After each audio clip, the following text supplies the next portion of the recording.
Hello, welcome back. This is Zwift number 66. This is the Swedish Zwift racing race on Friday night, the after work party race, which was 18.7 kilometres around Going Coastal Track. Here we can see the course starting in the bottom of the screen. Very, very flat, only 69 metres of incline, 18.7 kilometres of racing, and we are in the 180 to 350 category. Now, there were only 6 riders racing, and we start off in go flats quite close to the desert arch, and then we go part way down that track before we get onto the new coastal road. So like I said, 6 riders. Specifically chose this race because it was reasonably flat. I've had a few hard races which have had too much incline. Probably not for the average rider, but for me, too much of an incline. So went for this race that only had 69 kilometres of incline, like I said, and a relatively short distance of just under 20 kilometres. So yeah, you can see the 6 riders we've got here now. So we'll probably focus on them quite a lot because there's only 5 other riders to get around apart from myself. So out in front you can see in the dark colours Lasse Himmernen, followed by Bjorn Roland in the orange. And then third is currently is Didier, the French rider. Now I need to check whilst I'm doing the commentary. I think Didier might be somebody who I've ridden against before in the past.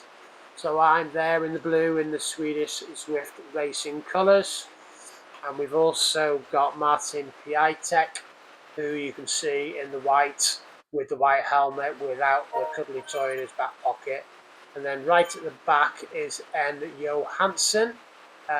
Quite interestingly, I don't know whether this was because it was a SZR race that we had few Nordic nationalities, with Scandinavian nationalities. We've got somebody there from Norway.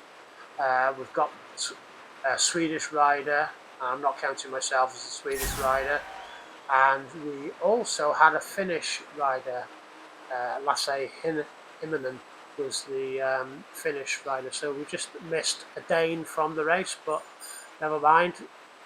So we made a nice easy start and couldn't really get my head around it because you can see my average watts are right down below 200 at the moment, currently at 197, although my heart rate is in the 130s, so that's quite low as well, or very low for a racing pace.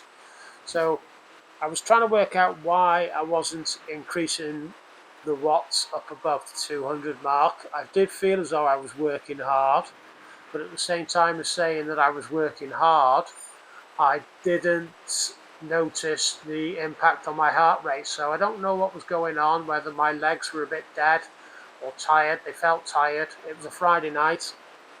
I'd played football on Thursday night, and I'd also done a Zwift race earlier on the week.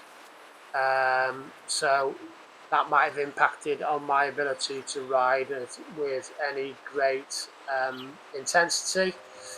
But yeah, just wanted to see how it goes really. Still only got an average watts of 199, which is only just over 2 watts per kilogram, and I have ridden at 2.7 at the absolute highest, but easily can manage 2.5 or 2.4. So I didn't really know where this was coming from. So we're a nice group together. Nobody's pushing really hard. I'm very conscious that we've got to stay together, or I want us to stay together, and I've got to cover any breakaways that might materialise. So just keeping an eye on the riders. So what I'll do whilst we're riding, obviously I've done the race now and I'm reporting back on how the race went, but just keep an eye on some of the positions because that's what I'll comment on more than anything really. Lasse Himmernen, the Finnish rider, he's out in front again, still in the black. and he is often followed by Bjorn Rowland in second in the orange. Now we've got Piatek and Didier have swapped places, and I'm riding back in fifth. But at the back again is Nicholas Johansson. So is Johansson conserving energy by taking a draft, or is he struggling and not able to keep up? So that's the best he can manage. So again, Hinneman, is he cruising out in front and trying to push the pace and trying to distance himself from anybody? Or is it just somewhere where he wants to be? Because riding out the front would not be a choice that I would make in the race, because you are not benefiting by any draft. Although with us only having 6 riders in the race, the draft, when I say will be minimal, it will have an impact, and that would be considerable by the end of the race. But it would certainly be more beneficial to be in the draft than out in front, and that's where, let's say, Hinneman finds himself still.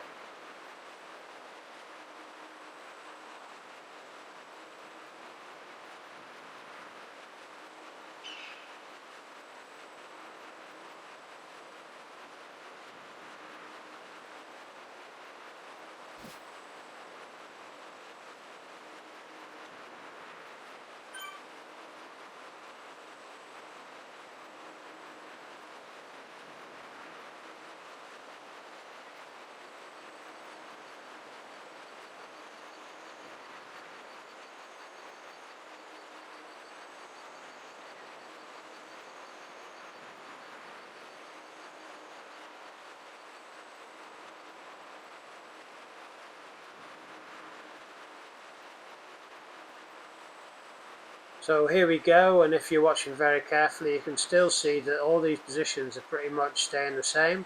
Lasse Himmerman still out in front. Bjorn Rowland has actually just hit the front for the moment, but let's see how that progresses. I've got Didier just behind me, Piatek, and still Johansson in the back. So when I'm riding now, I'm constantly thinking of what their strategies may be.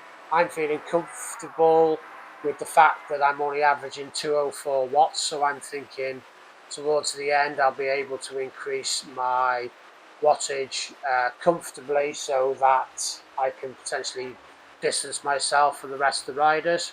But I'm also trying to work out what the rest of the riders are also planning. So it's just trying to stay a step ahead of the opposition. And Johansson's still out the back, right up with us, but still out the back. Rowland is at the moment in the lead still, so he's taken that lead for about a kilometre or two. But we've got Himmerman in very close proximity, right at the front of the group, with the other 2 riders close in. We've only done 15 metres of incline at this point, so we're halfway now. So we have got more.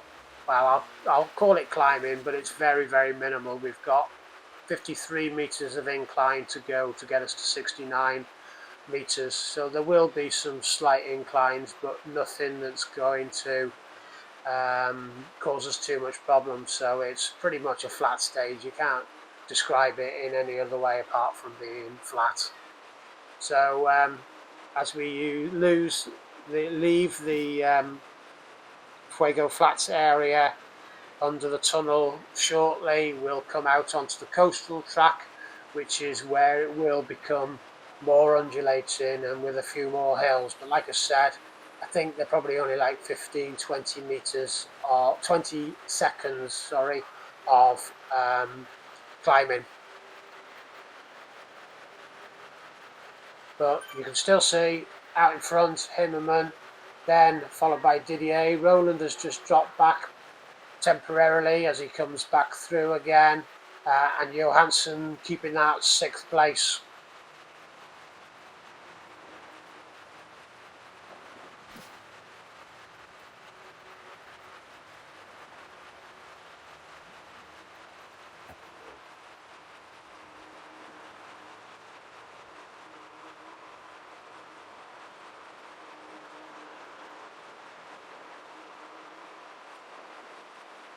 So at this point, it might be nice to get some thoughts and some comments down below, because I'd like you to be suggesting, with 7 kilometers to go, how you think this race is going to pan out.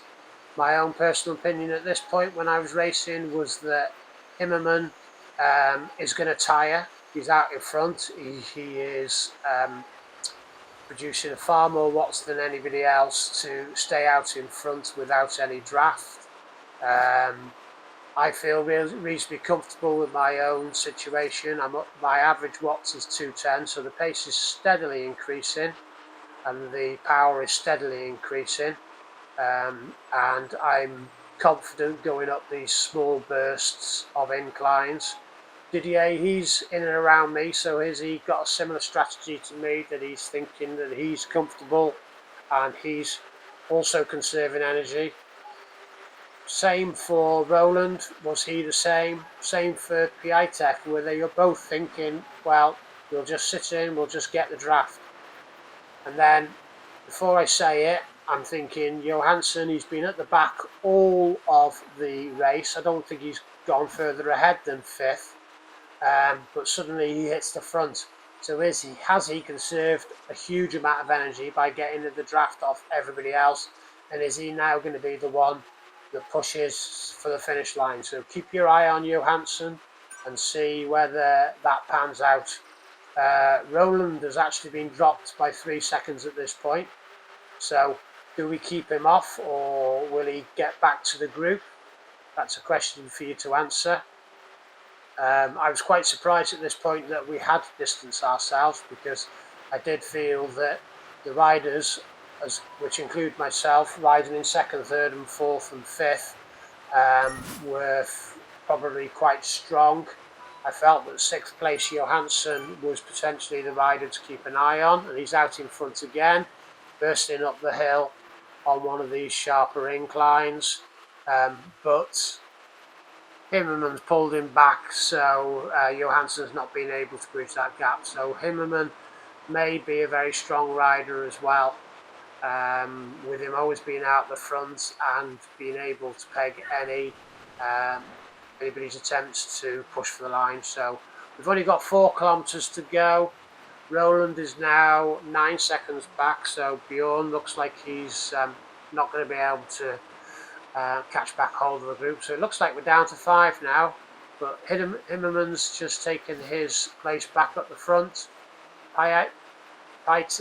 Piatek and Didier are close by with myself, and I'm thinking that with a few kilometers to go, I will put a burst in.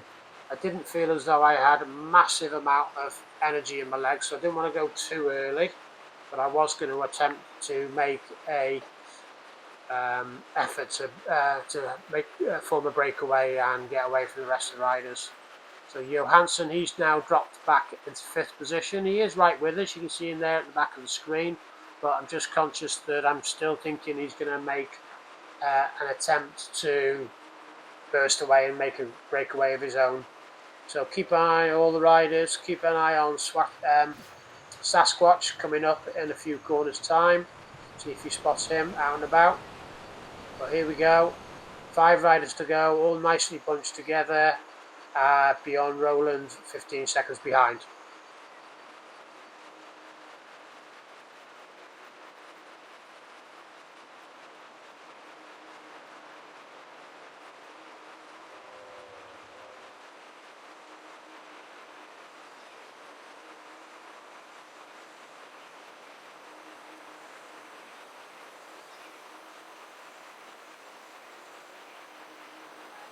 So here we go, 2 kilometers to go.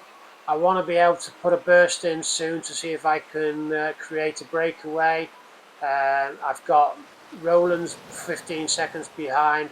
I've also got Johansson, who's still in with us, but you can see any second now that Himmerman starts to wind it up towards the finish line. There you go, watts go up over 5 watts per kilogram. Didier responds to it, and he goes also 5 watts per kilogram. So I'm chasing them down. Piatek is just in front of me at this point. and Johansson is starting to get distance. He's gone 2-3 seconds behind at this point. And I'm attempting to bridge onto Didier and Himmerman. But just keeping an eye also on Johansson. He's slowing right down at this point, and Roland is finishing strongly. But I'm trying to put in an effort to keep on the tails of the two in front, but I actually admit defeat at this point and just ease off. Roland has now gone past Johansson for 5th and 6th position. And Piatek is out in front of me just, but I'm going to try and keep hold of him and see what happens. Himmerman and Didier coming up to the line, 5 seconds ahead, and eventually I am able to get past Piatek right on the finish line to take a podium and 3rd position. So yeah, not too bad a results. I would have hoped to have won, but I can settle for 3rd even though there are only 6 riders. So here we have in 1st place Didier in 30 minutes and 10 seconds, averaging 2.7 watts. Then we had Lasse Himmerman. He was just a quarter of a second behind, averaging 3.1 watts. Then myself in 3rd, Piatek in 30 minutes and 16 seconds, followed by B. Rowlands. And then last over the line was N. Johansson. So yeah, just the 6 riders. I'll look to ride again on Tuesday night and potentially go in one of the mass participant races where hopefully there'll be about 60 or 70 riders. Hopefully it'll be a little bit flatter so I can compete, because I'm going to be in the 270 to 390 category. I suppose I could always look for a Zwift Racing Zwift Crit Racing race, which would have an upper category of 350. But I'll see if I can go for one of the larger entrance races. All right then, thanks for that. Please subscribe. Please put some comments in regarding race strategies and how you thought it was going to pan out. And hopefully you will subscribe, and hopefully I'll catch you again. And look for me to be riding Tuesday night if you want to join up and race against me or with me. Okay, cheers. Bye-bye.